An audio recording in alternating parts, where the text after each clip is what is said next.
Now to the land issue in South Africa, a big one. Just last night, the rand was knocked quite a bit when President Cyril Ramaphosa spoke of changing the constitution to take land without compensation, something that sends shivers down the spine of foreign investors. Now, Karabo Lethlathla went down to the ANC headquarters in Johannesburg to try to find out what on earth is going on. The rand slid slightly against major currencies late last night as President Cyril Ramaphosa spoke. In Zuma-esque style, the ANC president told the country that his party was going to expropriate land without compensation. At its headquarters in downtown Johannesburg, the ruling party was supposed to put meat on the bone. But this seemed easier done than said, as party bigwigs tried to explain.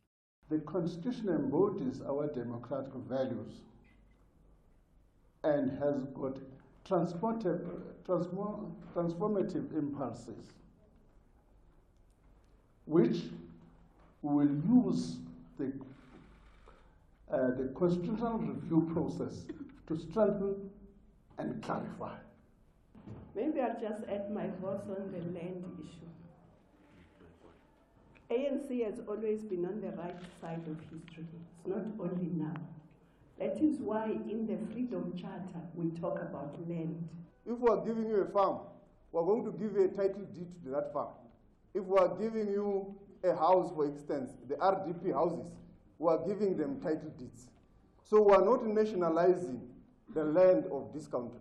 Because if we do that, it means we are also going to dispossess black people who today have land. Until last night's announcement, the party had no consensus on the need to change the constitution to allow for expropriation of land. But this decision will have political implications, as the ANC would need to get a 2/3 majority to amend the constitution anyway. This could mean making friends with the Red Berets of the EFF. Have we indicted to the EFF guys? Not as far as I know. Maybe Lamula, that's his generation, he has interacted with them, not me.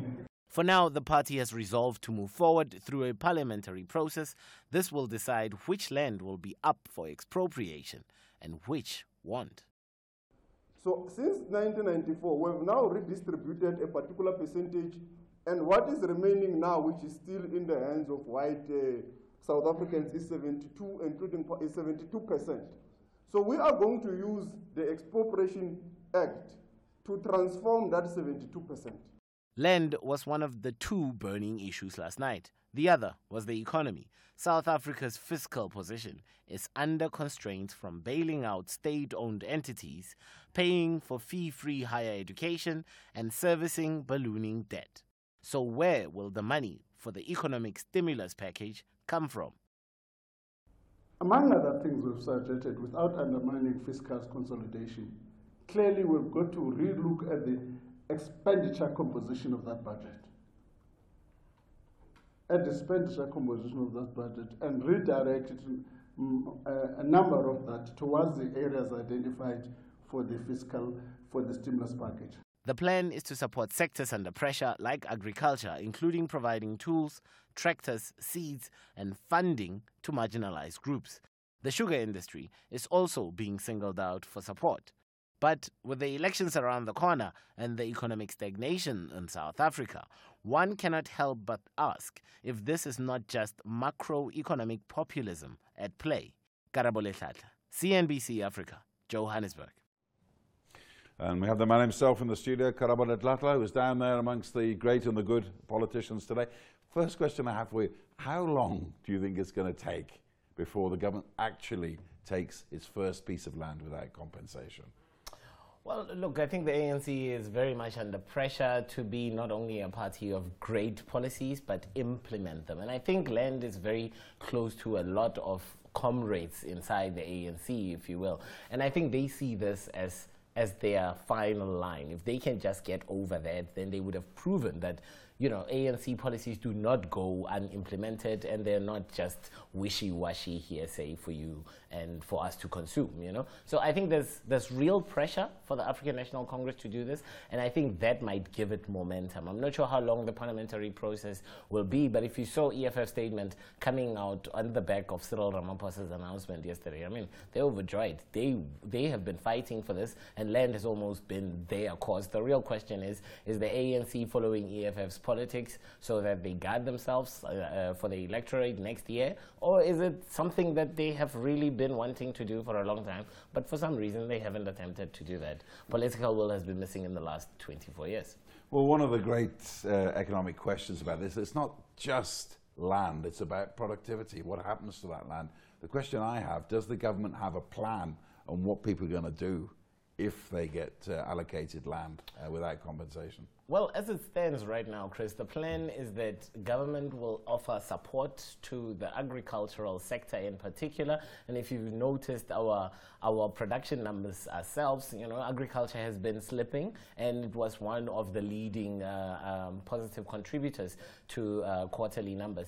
But I think that the plan is to support a marginalized person, allow me to say, from start to finish. So the economic stimulus plan talks about getting people seeds, talks about helping people buy tools, buy equipment, tractors, and things like that. So you get a sense that it's a consolidated action. But I really don't get a sense that there is new money in the system, new money that will enable us to actually make this happen, because what it sounds like is robbing Peter to pay Paul. That's what Gordon. But this is my final question. Just give me a brief answer. I mean, it's going to cost a fortune to put millions of people on land and make it productive in the future and buying equipment and tools. How is the government going to afford this? The sad part, Chris, is that I got a sense during that press conference that it's almost tied to our weak employment numbers, that this could actually do something to dent those numbers. And it won't, not in the short term. And I don't think they're really counting on it in the short term. There's a long-term plan, but it will not necessarily address some of the fundamental structures and issues within the economy. I think this is another example of the ANC kicking the can down the road. We would rather implement a new project rather than bring in some sustainable change within the economic structure. But is this about the ANC saying, vote for us next year, we can promise you the earth? Literally. Well, I mean, one have to think about it. It would have been remiss for Cyril Ramaphosa and co. to assume that they can go out to the electorate preaching that they represent them, and I'm speaking about the black majority in this case, while the EFF president is on the other side screaming they won't let you have land. How can you believe them, and how can you reward them with your vote? So I really think that this is politics at play, and I wonder how much of one party is really influencing the other. And I think the lines are getting blurred between the ANC's agenda and the EFF's agenda. And just very briefly again, if this does go ahead, isn't it going to spike the guns of the EFF in the next election? Look, I think that the EFF has learned that they can win.